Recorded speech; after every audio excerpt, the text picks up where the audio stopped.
Bismillahirrahmanirrahim. Assalamualaikum warahmatullahi wabarakatuh. Perkenalkan, nama saya Ainun Nuradillah dari kelas PBA 31. Saya akan menjelaskan materi tentang perbedaan individu dalam pembelajaran.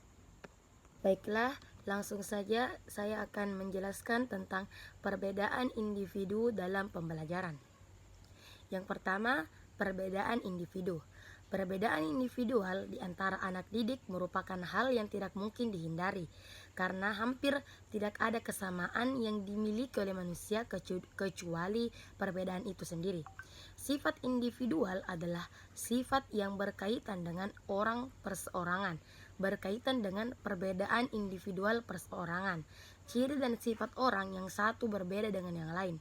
Perbedaan ini disebut perbedaan individu atau perbedaan individual. Yang kedua, perbedaan biologis. Perbedaan biologis, perbedaan anak didik dalam aspek biologis ini tidak bisa dianggap tidak penting.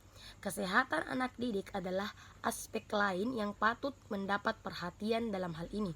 Perbedaan biologis anak didik secara umum terkadang menimbulkan perlakuan yang berbeda dari pendidik atau guru.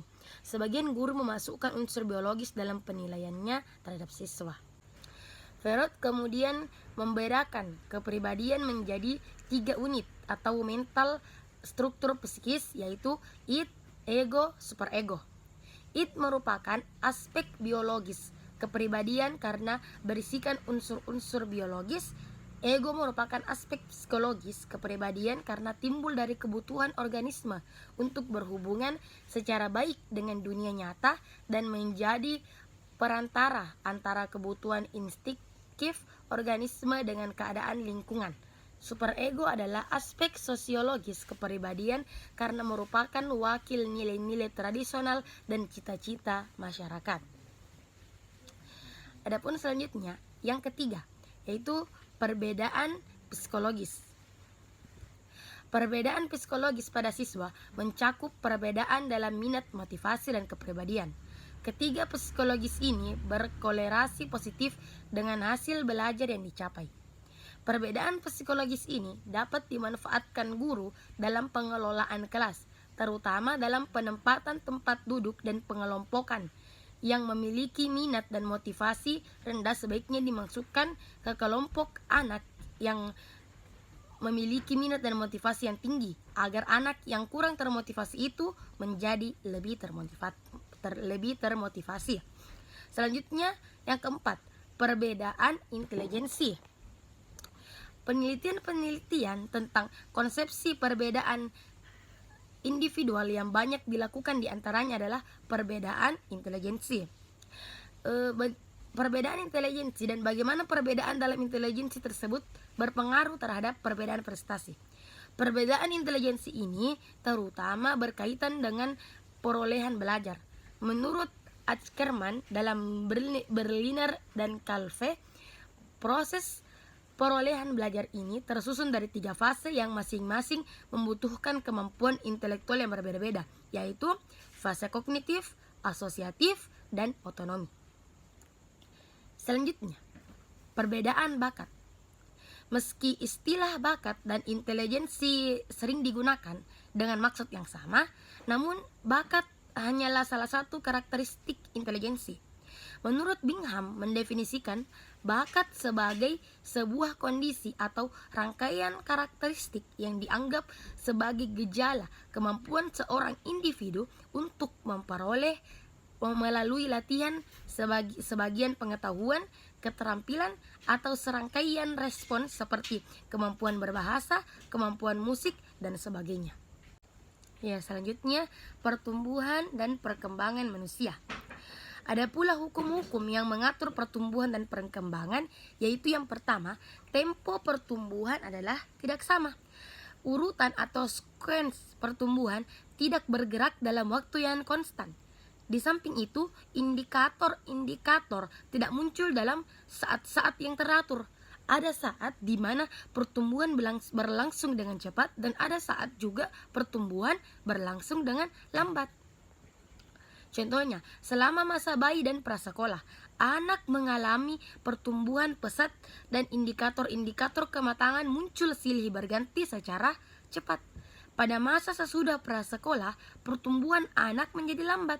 Ini tidak berarti bahwa perubahan-perubahan penting tidak berlangsung. Selanjutnya yang kedua, taraf perkembangan berbagai aspek pertumbuhan adalah berbeda-beda.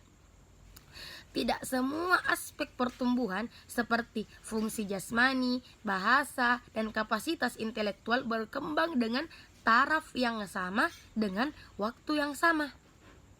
Sebagai contoh, orang tua sering khawatir berhubung anak-anaknya yang berumur 1 tahun dapat menyebutkan 3 atau sampai 7 kata. Tetapi pada saat umur 3 atau 4 tahun berikutnya jarang sekali menyebutkan kata-kata baru. Bahkan beberapa kata yang pernah dikuasainya menjadi terlupakan. Perkembangan bahasa anak tidak sama cepat dengan perkembangan fungsi jasmani. Pada suatu ketika perkembangan anak mengalami kelambatan akibat adanya perkembangan pesat pada fungsi-fungsi jasmaninya. Yang ketiga, kecepatan serta pola pertumbuhan dapat dimodifikasi oleh kondisi-kondisi di dalam dan di luar badan. Kondisi-kondisi lingkungan seperti gizi, aktivitas, istirahat, tekanan jiwa, kesehatan jasmani, dan sebagainya sangat menentukan kecepatan pertumbuhan serta keterlibatan potensi-potensi pertumbuhan pada individu. Lingkungan di mana individu hidup yang jelek dan kurang bersih akan mengganggu kesehatan.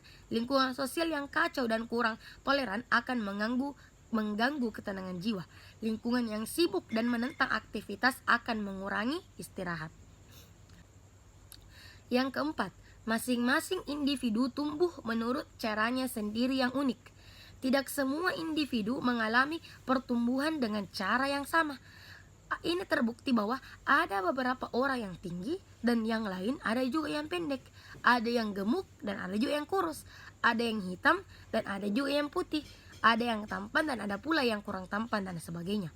Keunikan pertumbuhan pada masing-masing individu itu di antara lain disebabkan oleh yang pertama, perbedaan kondisi lingkungan sosial, perbedaan kondisi lingkungan eksternal, perbedaan materi herediter, perbedaan aktivitas, perbedaan kondisi fisiologis seperti cacat fisik, perbedaan usia, perbedaan jenis kelamin, dan perbedaan hasil belajar.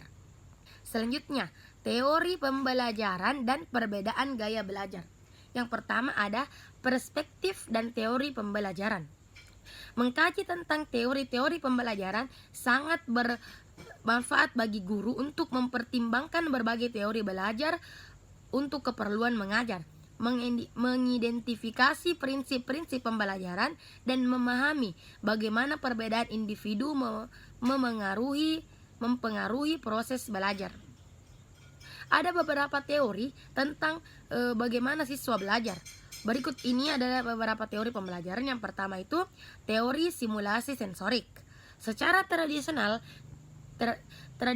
simulasi sensorik dibangun atas premis dasar bahwa pembelajaran yang efektif terjadi ketika indera distimulasi. Teori ini mengatakan bahwa jika multi indera yang disimulasi akan diperoleh hasil belajar yang besar lagi. Stimulasi atas indera dicapai melalui berbagai warna yang lebih besar, tingkat volume, pernyataan yang kuat, fakta yang disajikan secara visual, serta penggunaan berbagai teknik dan media. Selanjutnya ada teori penguatan. Teori ini dikembangkan oleh psikologi aliran behavioris, terutama oleh B.F. Skinner awal abad ke-20. Skinner percaya bahwa perilaku adalah fungsi dari konsekuensinya. Siswa akan mengulangi perilaku yang diinginkan jika penguatan positif atau konsekuensinya yang menyenangkan menyertai perilaku. Selanjutnya ada teori fasilitasi. Teori fasilitasi mengharuskan guru menjadi fasilitator belajar yang sesungguhnya. Contohnya terbuka terhadap kritik, saran, konstruksi berpikir dari guru-guru lain. Lebih mampu mendengarkan peserta didik, terutama terhadap perasaan mereka. cenderung banyak memberikan perhatian dan berinteraksi dengan siswa selama proses pembelajaran, cenderung menerima umpan balik, baik positif maupun negatif, mendorong siswa bertanggung jawab atas pembelajaran mereka sendiri. Selanjutnya, teori pengalaman belajar.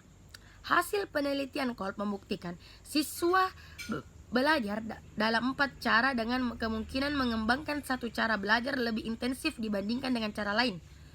Seperti ditunjukkan dalam siklus pengalaman belajar, pembelajaran adalah yang pertama melalui pengalaman konkret, melalui observasi dari refleksi, melalui konseptualisasi abstrak, melalui percobaan aktif. Yang kedua, teori perbedaan gaya belajar. Kolb salah seorang ilmuwan dan peneliti yang paling berpengaruh dalam penelitian mengenai gaya belajar, menemukan bukti bahwa siswa umumnya mulai dengan gaya yang mereka sukai dalam siklus pengalaman belajar. Hal ini, hasil penelitian Kolb ini dikembangkan oleh Honey dan Mumford, di mana mereka berhasil mengidentifikasi 4 gaya belajar, yaitu gaya aktivis, belajar dengan menikmati pengalaman sendiri; gaya reflektor, belajar dengan cara menghabiskan banyak waktu dan usaha untuk merefleksi laksana cermin bayang. Selanjutnya, gaya teoritisian, belajar dengan cara membuat konsep koneksi atau merumuskan gagasan abstrak dari pengalaman. Yang terakhir, gaya pragmatis, belajar dengan menikmati kegiatan belajar yang hasilnya langsung dapat dimanfaatkan. Selanjutnya, yang terakhir, cara mengatasi variasi individual dalam pembelajaran. Variasi individual yang terjadi dalam belajar di sekolah meskipun merupakan suatu hal yang wajar sebagai dampak kondisi individu siswa yang berbeda-beda, namun demikian jangan dibiarkan oleh guru. Guru harus berupaya untuk mengatasi kondisi variasi individual tersebut dalam proses belajar siswa tersebut. Oleh karena itu, mengatasi variasi individual dalam belajar di sekolah berdasarkan sistem pengajaran klasikal tersebut perlu beberapa kali harus diatasi dengan menyelenggarakan sistem pembelajaran individual, yaitu cara melaksanakan pengajaran yang berupaya memperhatikan atau melayani setiap individu siswa sesuai dengan tingkat kemampuannya. Itulah cara mengatasi variasi individual dalam pembelajaran. Sebagai kesimpulannya, manusia adalah makhluk yang dapat dipandang dari berbagai sudut pandang. Sejak ratusan tahun sebelum Masehi, manusia telah menjadi objek filsafat, baik objek formal yang mempersoalkan hakikat manusia maupun objek material yang mempersoalkan manusia sebagai apa adanya manusia dengan berbagai kondisinya. Perbedaan individu diantaranya perbedaan kognitif, perbedaan kecakapan bahasa, perbedaan kecakapan motorik, perbedaan latar belakang, perbedaan bakat, perbedaan kesiapan belajar, perbedaan tingkat pencapaian, perbedaan lingkungan keluarga, latar belakang budaya dan etnis, dan faktor pendidikan.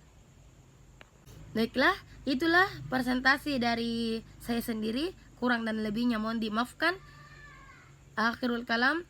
Wassalamualaikum warahmatullahi wabarakatuh.